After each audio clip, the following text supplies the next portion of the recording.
Hi everyone, hope you are doing well from wherever you're watching this channel, depending on your time zone. Now, after Raila Odinga had a very successful super mega rally in Thika, dubbed Azimio la Maendeleo, the Deputy President William Samoei Ruto decided to organize another rally in response to that. And you know very well, Ruto is trying to create a perception that he is in control of Mount Kenya region. So every time Raila Odinga make inroads to Mount Kenya, William Samoei Ruto will always respond by going to Raila Odinga's stronghold. That is exactly what always happens. And that is why Ruto decided to organize for UDA rally at Jakaranda in Embakasi. Na kila mtu anajua Ruto hana kura kule Embakasi. Anyway, as the rally was going on, there is disruption that came in. And I'm going to explain to you what could be the reason that caused that disruption immediately after this short clip. Now we are continuing with our panel discussion, but a quick request. You might be watching this channel, but you have not yet subscribed. So my humble request, please consider subscribing so that any other time, once we release a video like this, will always get notified. Again, to all our channel subscribers and anyone who drop comment, I must say thank you so much for your unconditional support. Again, I'm requesting you to give this video thumbs up so that YouTube will recommend our video to more viewers. Back to our discussion. Now, we don't support violence here, and we want to also use this opportunity to condemn with the strongest terms possible the kind of disruption and violence we saw at Jakaranda, kule Embakasi. But during this campaign season, what I know, anything is possible, and anyone can go ahead, either side, to plant violence as long as it is going to work in his interest ahead of the election. So in my view, the kind of violence we witnessed in Ruto's UDA rally could have been caused by UDA itself. This was planted or engineered by UDA party to create a specific perception so that wanamwaga maji kwa ile mkutano Raila alikuwa nayo kule Thika. Remember, the Thika rally was very successful. These people even went further to agree with Raila Odinga that our deputy president is somewhat corrupt. That's why walikuwa nasema mwizi. So, by creating such violence, it is to send a signal to those people from Mount Kenya region, as they have always told these people that Raila is a leader who support violence. So they want these people to think that Raila is causing violence. Yet in real sense, it is something that has been engineered by themselves, so that the support that Raila is gaining from Mount Kenya region can reduce. Because this meeting and this rally was a response to Thika rally. That's the truth. Because, you know, if you look at Embakasi, Raila has a huge support. And therefore, that is his support base. The same way Ruto has his support in Rift Valley. President Uhuru Kenyatta in Mount Kenya region. But you see, Ruto is claiming Mount Kenya. So creating violence in Embakasi, definitely you want to put it on Raila Odinga, sababu hao ni watu wa baba. That is exactly what UDA was trying to do in my own thinking. Then secondly, you see still Embakasi is more of ODM. So that is Raila Odinga's support. Remember, Ruto is going to Embakasi, and every time he has always come out to abuse Raila Odinga together with his supporters, because he has referred to Raila Odinga as muganga, mtu wa kitendawili, mchawi, na ameita wale supporters wa Raila as watu wa kungoa reli. So already you have framed these people. Then you are going there to address them. It is easy for these people to get angry with you. So this could also be just a response from ground in reaction to how William Samoei Ruto has always referred to these people. Sababu tayari ashawaita watu wa kungoa reli. Inamaanisha sio watu wa maana. The people who are already there every time to disrupt peace and just bring disruption every time. That's how Ruto has referred to these people. Listen to this clip shortly, and we're going to continue just to confirm to you how Ruto has always referred to those supporters of ODM. Kwani hawa watu ambao wanatuambia saa hii story mingi, kwani sisi hatuwajui? Sisi tunawajua. ni watu ya kubomoa. Kama hawabomoi chama, wanabomoa nyumba. Kama hawabomoi nyumba, wanang'oa reli. Kama hawang'oi reli, wanatenganisha marafiki. Sasa hii watu ambao tunawaelewa, alafu we are entertaining them for what purpose?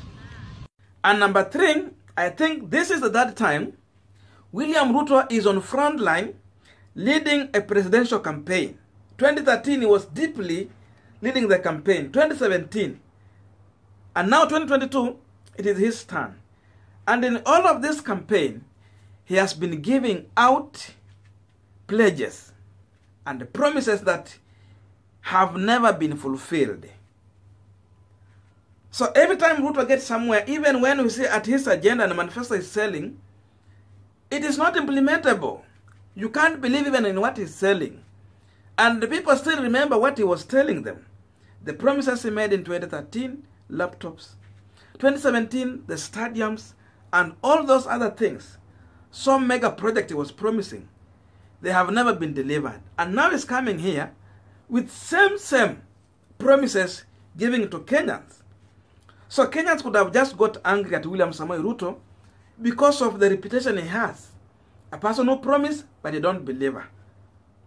So when he come out, there's nothing new to listen from William Samoei Ruto, apart from the promises that will never come to happen. So it means Ruto is a man who is campaigning on fake promises. You can't trust his word. You can't trust his promise. So Kenyans could have just got tired with William Samoei Ruto because they know his character. They have seen him in the government. He has served and even is still there. So they can predict what Ruto can do in future. It means they can still become president but do nothing about the promises that he has given them. So people are just angry at William Ruto. And number 4, our politics is still local. Therefore, it means we are still voting on our tribal line. Once the direction is given, you will see tribes voting in specific direction.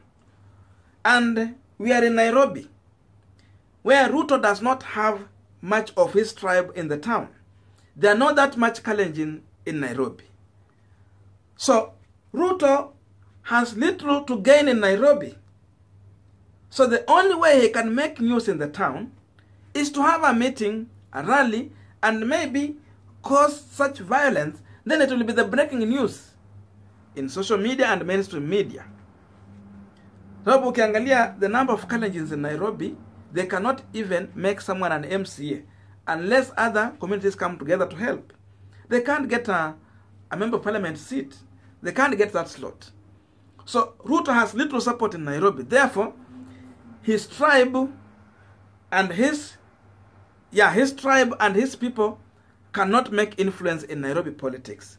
The only thing to make news is during the time when they make such kind of moves. In that way, he will be in the news.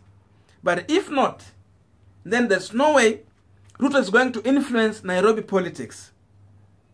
Again, Ruto is going to Embakasi with those people who are seeking for elective seat, MCS, members of parliament. So it can also be possible because I said from either side. So his opponent can also come out and engineer such things so that Ruto does not gain that much ground in the area, that it will be seen that Ruto is not welcomed in Embakasi. So if he's campaigning for anyone, there's not much influence he can bring on the ground. That can also be a possibility.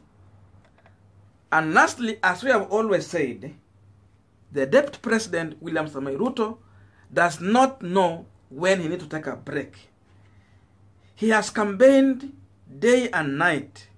He don't have a break. Raila knows when to take a break and when to come back. Raila knows when he needs to refresh and when he needs to come back. Ruto is not even refreshing so that he can have something new to tell Kenyans.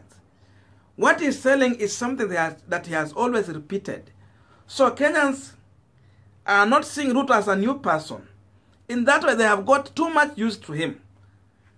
And when people get too much used to you, respect goes down.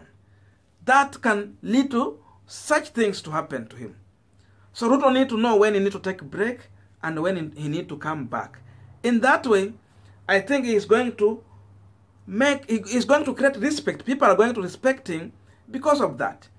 But because they think that staying with people every time, in that way you win them. That is why he is even losing but not gaining. He needs to know when he needs to distance himself from the people and when to come back. I think that way he will have respect. Those are some of the reasons that have caused the kind of disruption we have seen in Embakasi East. I don't know what to think about this, but I can only read your views through the comment section. So let us have a continuation of this conversation through the comment section. Otherwise, thank you so much for listening to me. May good God bless you. See you in our next video. But if you have reached this far, I'm just reminding you, please consider subscribing to help us to grow this platform.